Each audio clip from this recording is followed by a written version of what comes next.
And see, this blade looks okay.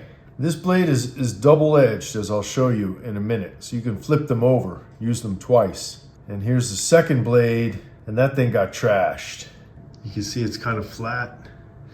This last ½ inch broke off. And I put my fingernail on it and it's all chipped up. So these have to come out and get changed. All planers are a little bit different. The wrench that it comes with loosens these up. And once that's loose, this whole thing slides out. See, you get a lot of gunk in there. Get it all cleaned up while you're in there. So even though this blade is double-sided, it's trashed. And these are not always easy to get out. A needle nose. The sharp edge points toward my screws, and it has this groove here, and I just slide it in. And sometimes I gotta work it back and forth and pull it through and get all the little busted pieces of the old blade out of there. And once I have it nice and clean, I'm gonna put it back in, just overlapping the same distance on each edge. See how it has these set screws sticking out? Here's an Allen wrench. So you can adjust these set screws in and out, and that will adjust the height of the blade once it's installed. And then once it's installed and tightened, then you can adjust the height by turning the knob. But these set screws adjust the initial height, and it's very difficult to get them the same. So I just kind of leave them, they're sticking out about 1/8 inch. So before I put it back in, I'm not going to tighten these, but I'm going to turn them down a little bit so it slides in easier. Now I slide it back in. And you want to make sure this blade is centered. See, if I can push it too far to the right, it might actually hit the little plastic guard here. So I've got to center it up. I'm going to set my planer on 0.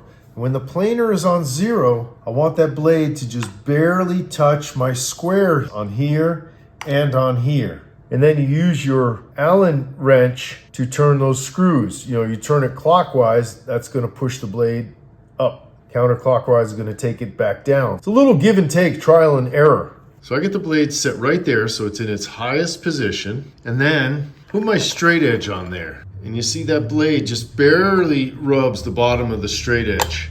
And then I do the same thing there. And you put your Allen wrench into these holes and adjust it up and down.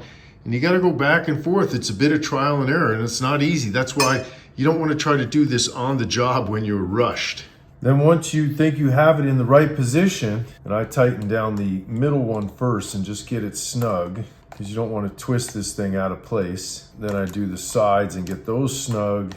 And once they're snug, I give them one more good tight. I don't want to crank them, but you certainly don't want those things getting loose. Now, rotate the blade and do the same thing on the second one. Now, whenever I change one blade, I always change both because I want them to be fresh. So I can feel this one's a little rough, so I'm going to take it out. And you see these blades are two-sided.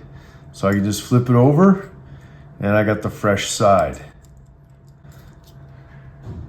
So put that in and reinstall it. And the trick is getting it to be the same height as the other blade. Need something clean and straight so you can test, see what your cuts look like. And if you want to, you could even add, 1/8 inch lines. Just as a gauge to see where you're cutting.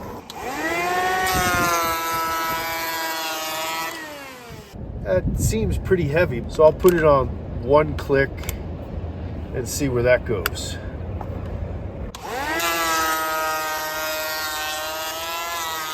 So we're down to that first line.